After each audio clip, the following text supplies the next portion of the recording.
So it's probably a few years too late, but you can be sure that his sixth grade teacher would be proud of him at this point, right?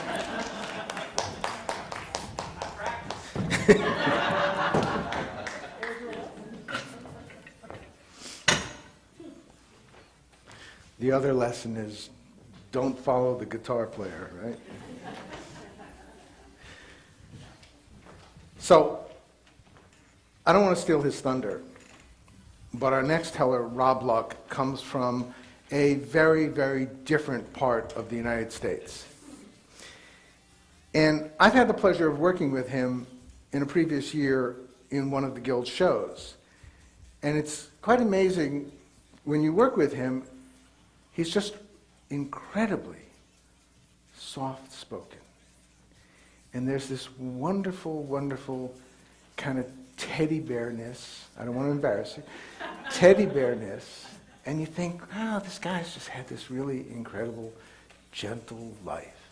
And yet the more you hear about the things that he's done, it's really amazing the variety and the breadth of experiences that Rob Luck has. He wants to tell us about the lure of fishing. Rob Luck.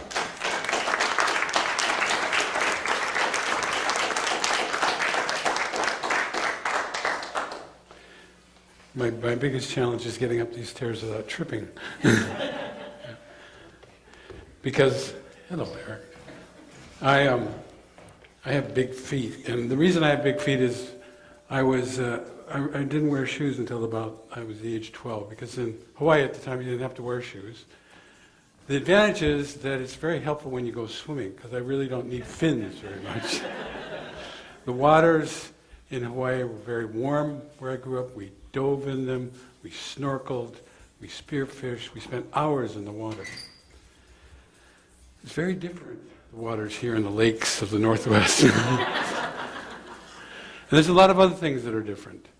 In Hawaii, some of the things I had to adjust to.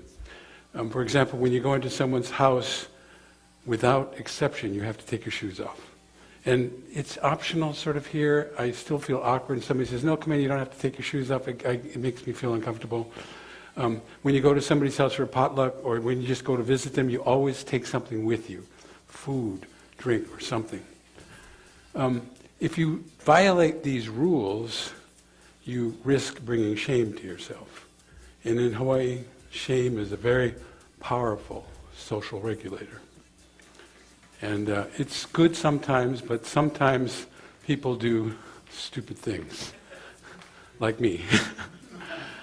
So when I first moved to the Northwest, about 25 years ago or so, I had to get used to all the different things.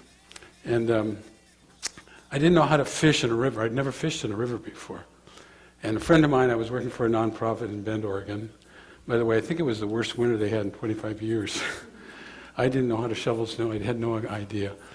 He said, I'm going to take you fishing. Don't worry about it. I'm going to bring everything. So we traveled along this windy road. I can't even remember where it was, but next to it on the left-hand side was the Mackenzie River. And I'd never seen such a beautiful river in all my life. It was just gorgeous. We parked on the side of the road. It was gravel. I remember hiking down this trail, and I had shoes that were more beat up than these shoes. I wore my worst clothes because I figured we're fishing, so what the heck. We went down this long trail, about 30 feet, and then all of a sudden we saw this beautiful lake, beautiful river, flowing waterfalls. It was just gorgeous to me. Some of the mist came up and chilled me in the face, and I thought, oh, I'm glad I'm not going spearfishing there. We went down to the corner. We found this beautiful boulder, and Jim said, okay, you sit here.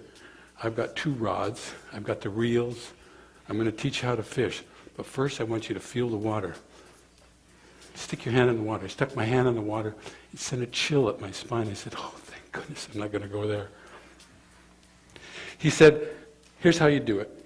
I'm going to tie the lures on for you. I want you to cast it up there and watch it float down gently down the stream. And when you feel that jerk, you jerk up because you want to hook that fish. I said, okay, Jim. That's how you do it. He did it one more time. He said, you see that spot up there by that next rock that was about 30 or 40 feet? That's where you want to cast. That's where they'll be. I said, okay, Jim. He said, by the way, there's something we do here in Oregon and some other states that we don't do in Hawaii probably.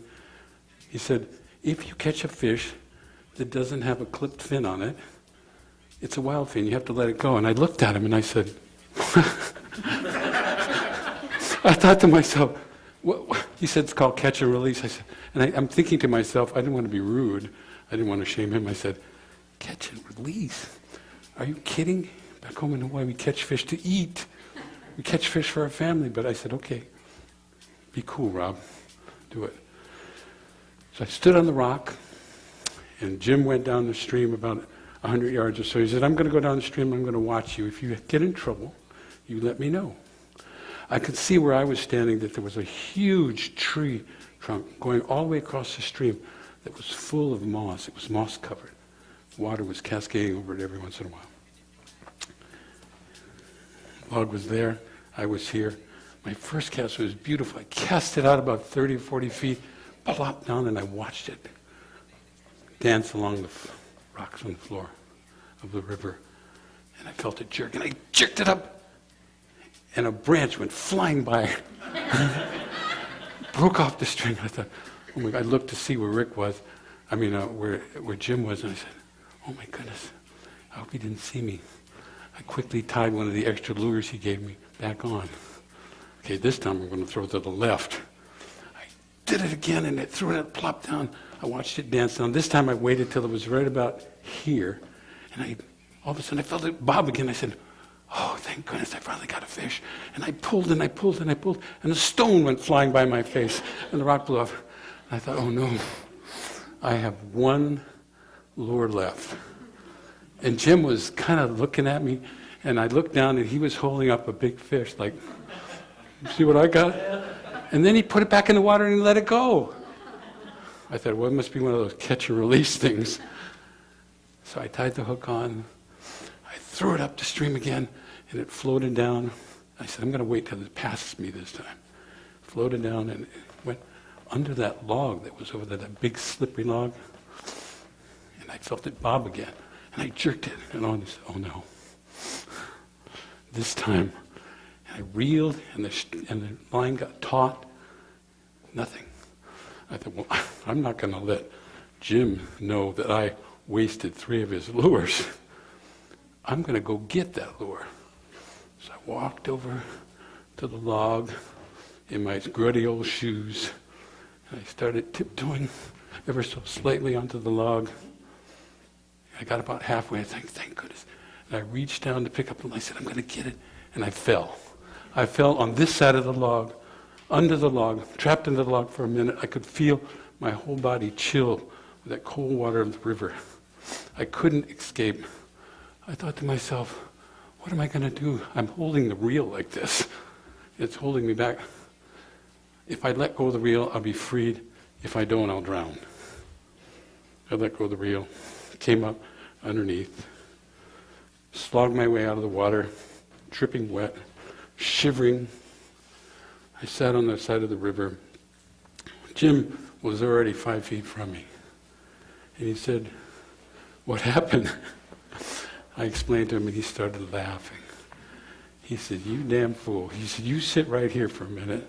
I bet you were just ashamed, weren't you? I said, oh, no. Nothing to do with shame.